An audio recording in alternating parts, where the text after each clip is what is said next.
बिस्मिल्लाहिर्रहमानिर्रहीम, अस्सलाम वालेकुम। मैं सलमान हैदर और मैंने पिछले व्लॉग में बताया था कि इस्लामाबाद में तो इस्लामाबाद की हर बिल्डिंग से ही बड़ी तमाज़त नज़र आ रही है। बहुत गर्मी नज़र आ रही है। सुबह से आपने देख भी लिया किस तरह 9 से 7 रुकनी बेंच बना, किस तरह बाकायदा तकारीर हुई आज बेंच के अंदर।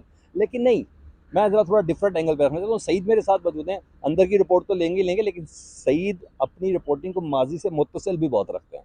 हम बात कर लेते हैं। सईद, बहुत शुक्रिया। सईद, मैं जिस मकसद के लिए आपके पास आया था वो सवाल मेरे थोड़े से मुख्तलिफ होंगे। सईद, आज क्यों ऐसा गुमान लगा, क्यों ऐसा गालिब इम्कान लगा कि जस्टिस काजी फाइज ईसा साहब अपना कोई पुराना स्कोर सेटल कर रहे थे। वो अपने माजी के तमाम दुखड़े भी बता रहे थे कि किस वक्त मेरे साथ क्या हुआ, किस वक्त मेरे साथ क्या हुआ, किस वक्त मेरे साथ क्या हुआ। क्या ऐसा इम्पैक्ट आपको भी लगा?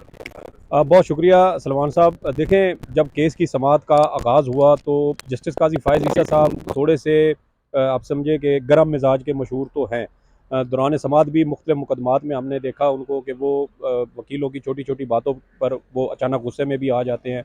जो ज़िक्र जिस बात का आप कर रहे हैं कि शायद वो गुज़श्ता कुछ अरसे से जब उनको इग्नोर किया जा रहा था सुप्रीम कोर्ट ऑफ पाकिस्तान में, मिसाल के तौर पे कि गुज़श्ता 2 माह से ज़ायद हो चुके हैं और वो किसी बेंच का हिस्सा नहीं थे। इसका ज़िक्र आज भी उन्होंने अपनी जो ऑब्जर्वेशंस दी अदालत के दौरान, उसमें भी उन्होंने ज़िक्र किया कि वो चैम्बर वर्क क्यों कर रहे थे।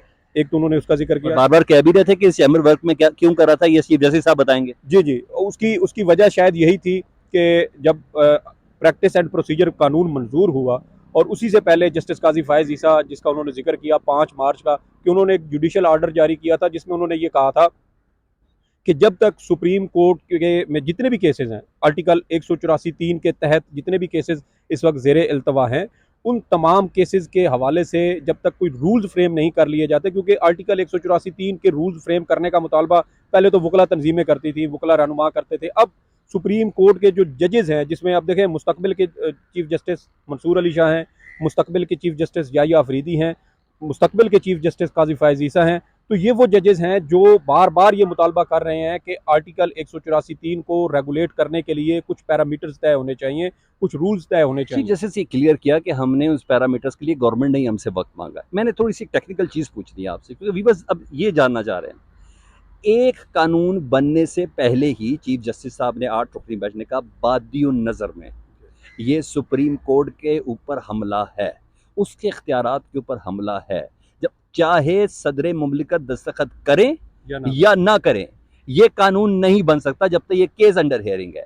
जो कानून अभी बन ही नहीं सकता सुप्रीम कोर्ट के चीफ जस्टिस की मौजूदगी में, फिर जस्टिस काजी फायजी साहब किस किस इख्तियार के साथ उस पर एतराज़ लगा सकते हैं, या क्या कह सकते हैं कि पहले उसका फैसला करें फिर मैं किसी बेंच का हिस्सा बनूंगा? देखें, मैं उसी का जिक्र कर रहा था कि जब जस्टिस काजी फ़ायज़ ईसा की जानिब से जो आर्डर जारी किया गया था ना, उसमें भी वो कह रहे थे कि आर्टिकल 184(3) को रेगुलेट करें। जस्टिस मंसूर अली शाह का भी इसी हवाले से गुज़श्ता दिनों एक फैसला आया, उसमें वो भी कह रहे हैं कि वन मैन शो नहीं होना चाहिए, बल्कि 184(3) के हवाले से कुछ रूल्स फ्रेम होने चाहिए। अब इसके ऊपर जो बुनियादी एतराज़ है, जहाँ से ये सारा मसला जो है वो उठता हुआ नज़र आता है, वो ये है कि माजी करीब में अगर आप चले जाएँ तो साबिक चीफ जस्टिस साकिब निसार के दौर में आर्टिकल 184(3) का इस्तेमाल करते हुए 44 अज़खुद नोटिस लिए गए थे।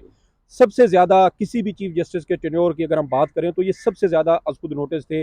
अब इसके अंदर बहुत सारी मुतनाज़ा चीज़ें थीं। पेशावर के अंदर जो सरकारी अस्पतालों में फुजला जो होता है, उसके ठिकाने लगाने के हवाले से एक केस था। उसी के दौरान जस्टिस काजी फ़ायज़ ईसा, जस्टिस मंसूर अली शाह और साबिक चीफ जस्टिस साकिब निसार उस 3 रुकनी बेंच का हिस्सा थे। वहीं से ये सारा मसला इसका आगाज़ हुआ। जस्टिस या जो काजी फ़ायज़ ईसा हैं, ये उस बेंच से अलग हो गए और बल्कि कमरा अदालत के दौरान उन्होंने कुछ ऑब्जर्वेशन दी और उसके बाद वो कमरा अदालत से उठ के चले गए। तो ये आगाज़ वहाँ से शुरू हुआ। फिर बार बार ये मुतालबा किया जाता रहा कि आप इसको रेगुलेट करें, क्योंकि जिस तरीके से मिस यूज़ माजी में हुआ है। सही, ये कहने के लिए तो कोई जुडिशल काउंसिल का या फुल कोर्ट या बैठ जाए या अंदर एक मीटिंग हो जाए, उसमें बात हो। बाकायदा तौर पर उन्होंने कहा, मैं हैरानगी का इजहार करता हूँ कि काज लिस्ट में मेरा नाम आ गया। फिर आज आए, बाकायदा तौर पर उन्होंने 20 मिनट मांगे। मैं कुछ कहना चाहता हूँ, क्या आमतौर पर यह भी प्रैक्टिस है कि लॉन्ड्री को इस तरह धोया जाता है सुप्रीम कोर्ट की? एक चीज़ क्वेश्चन।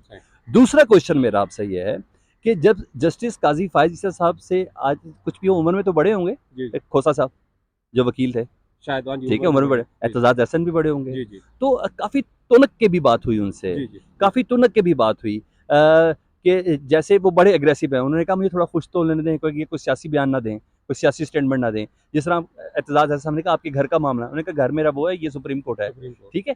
तो ऐसा लग रहा था कि वो पूरा प्लान करके आए हुए थे। क्या ऐसा था कि आज मैंने यही बोलना है और ये कहना है? जी बिल्कुल, जैसा कि आपने भी इसका ज़िक्र किया कि भड़ास तो शायद उनके दिल के अंदर काफ़ी टाइम से थी। उसकी एक वजह तो ये है कि गुज़श्ता कोई ढाई माह से वो किसी बेंच का हिस्सा नहीं बन रहे थे।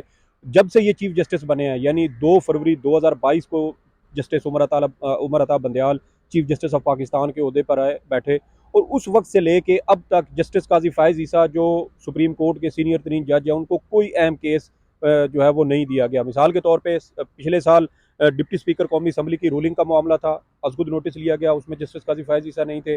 फिर जो सदारती रेफरेंस आया कि आर्टिकल 63A की तशरीह की जाए। 88 दिन पहले किसी को चीफ जस्टिस भी तो नॉमिनेट नहीं कर दे, नोटिफिकेशन भी जारी हो। ये भी कभी देखा कि इस तरफ कोई नजर दौड़ाएगा कि ये क्यों हुआ है? अचानक सदर मुमलिकत इतने अच्छे बच्चे कैसे बन गए जिन्होंने इन्हीं के खिलाफ ही रेफरेंस भेजा था?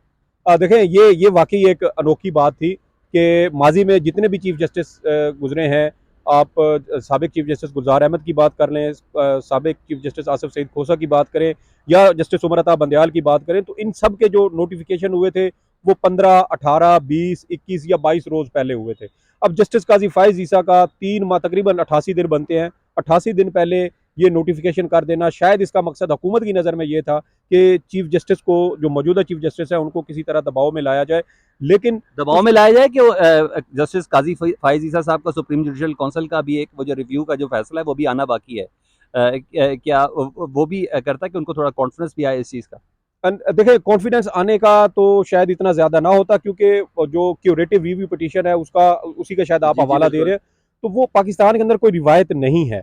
और हमारे साथ जब मुख्तलिफ मौके पे सुप्रीम जो कोर्ट में आजकल हो रहा है रिवायत तो ये भी नहीं है। रिवायत ये भी नहीं है। अब उसी के ऊपर वो फैसला चूंकि चीफ जस्टिस ने रिजर्व किया हुआ है, इन चैम्बर समात थी। अब उसके ऊपर, इन चैम्बर समात के ऊपर तो ज़्यादा से ज़्यादा ये हो सकता है कि ये जो दरखास्त है ये काबिल समात है या नहीं है। अब सुप्रीम कोर्ट में वफाकी हुकूमत अपना ये जवाब जमा करवा चुकी है कि हम इस दरखास्त के ऊपर इसको को प्रेस नहीं करना चाहते, इसके ऊपर किसी किस्म की कार्रवाई नहीं चाहते। वफाकी हुकूमत ये कह चुकी है कि हम ये दरखास्त वापस लेना चाहते हैं। तो उसके बाद मुझे नहीं लगता कि जस्टिस काजी जो मौजूदा चीफ जस्टिस है वो उसके ऊपर अपनी तरफ से कोई खुद कार्रवाई का आगाज अच्छा, करेंगे। आपकी मौजूदगी का फायदा उठाता हूं, क्योंकि आप बहुत सी चीज़ें वो बोल रहे हैं जो आमतौर पर जारी बात है इस टाइम आपका जो फ्लो है वो बिल्कुल आम रिपोर्टर से बिल्कुल मुख्तलिफ है। हम बातें इसीलिए वजह से कर रहे हैं।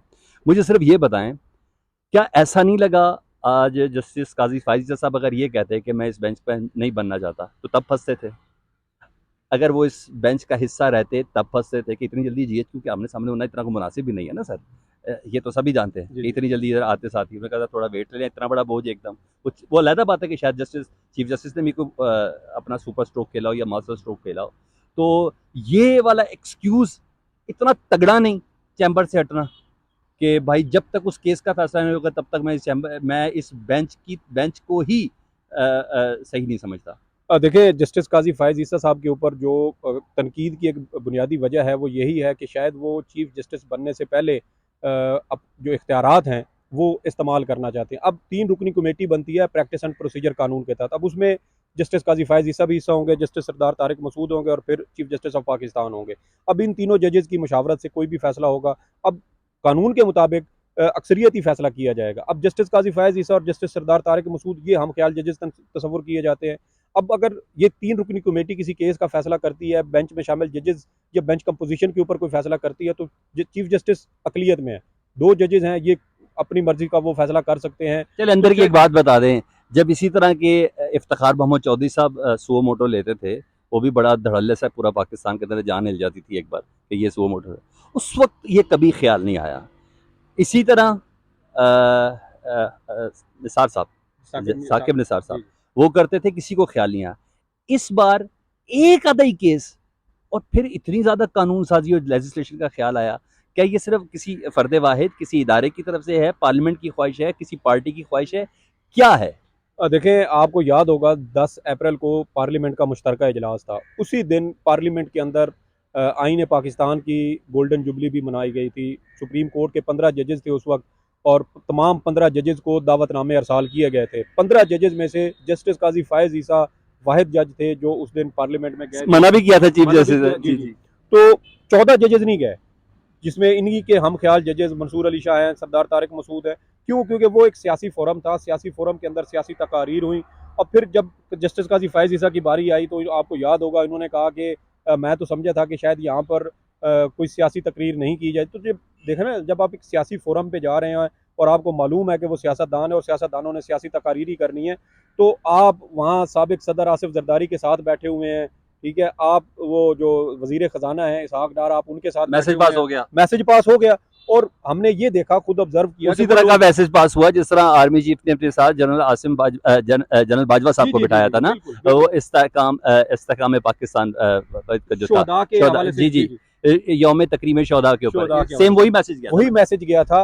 तो इसके ऊपर जो जस्टिस काजी फैज़ ईसा के, जो आप समझे कि उनकी हिमायत में लिखने बोलने वाले हैं, उन लोगों की जानिब से भी तनकीद की गई कि जस्टिस काजी फैज़ ईसा को ऐसी किसी जगह पर नहीं जाना चाहिए था जहां पर यह तासुर भी मिलता कि शायद जस्टिस काजी फैज़ ईसा और हुकूमत ये किसी भी तरह से किसी एक पेज के ऊपर आगे पीछे कहीं ये नजर जी, आते हैं। आखिरी क्वेश्चन और बहुत क्विक आंसर चाहिए। शुरू में हमने आपने बताया कि जैसे कि सब जानते हैं कि जस्टिस काजी फायज साहब गुस्से के बहुत तेज हैं। क्या जिस बिल्डिंग के हम सामने खड़े हैं और जिस मयार का चीफ जस्टिस होता है, क्या ये किसी की ताकत का नाम है कि कमजोरी का नाम है जल्द गुस्सा होना? देखें, ये कमज़ोरी है। जस्टिस काजी फ़ाइज़ ईसा के खिलाफ जब 2019 में केस चल रहा था ना, सदारती रेफरेंस चल रहा था, तो उस वक्त साबिक अटारनी जनरल हैं अनवर मंसूर खान साहब, उनकी जानिब से जस्टिस काजी फ़ाइज़ ईसा के ऊपर ये इल्ज़ाम लगाया गया था। बरी कोर्ट में 10 रुकनी फुल कोर्ट उस वक्त मुकदमा सुन रहे थे। उन्होंने कहा था कि जस्टिस काजी फ़ाइज़ ईसा नफसियाती मरीज़ हैं, ज़हनी मरीज़ है और इनका इलाज होना चाहिए। तो इस तरह के संगीन इल्ज़ामात माजी में उनके ऊपर लग चुके हैं। फिर आप देखें कि पार्लियामेंट के सामने गुजरते हुए पिछले 2 साल पहले 2021 में PTI के एक MNA थे, उनके साथ उनका एक वो नोक झोंक हुई और वो मामला फिर थाने तक चला गया। उन्होंने PTI के उस MNA को दहशतगर्द भी कहा कि आपकी शक्ल तो दहशतगर्द की तरह वो लगती है। तो इसके अलावा कंट्रोवर्सीज होती हैं यहाँ पर सेम सरकारी इससे मुलाजमीन। उल्टा मिलता जुलता मज़ार अली अकबर से लाहौर में हुआ। जी जी जी जी जी जी। तो ये सारी वो चीज़ें हैं जिसके ऊपर सुप्रीम कोर्ट के एक जज को, जस्टिस काजी फैज़ ईसा ना हो, कोई भी जज हो, कोई भी उनको ये ज़ेब ही नहीं देता कि वो इस तरह के मामलात में खुद को इन्वॉल्व करें या इस तरह की चीज़ों में पढ़ के वो खुद को सईद मुतनाज़ा आपका बनाएं। बहुत शुक्रिया, थैंक यू। सईद हमारे साथ मौजूद थे। हम चाह रहे थे ऐसी बातें आप तक पहुंचाएं जो आमतौर पर सुप्रीम कोर्ट के बाहर से रिपोर्ट नहीं हो रही, और वो सईद से बेहतर बंदा कोई नहीं था। मेरा ख्याल है बहुत सी चीज़ें क्लियर हो गई होंगी। अपना बहुत ज़्यादा ख्याल रखें। फीडबैक से मुतालिक दुआ का करें। अल्लाहुम्मा सल्ली अला मुहम्मदिन व आले मोहम्मद।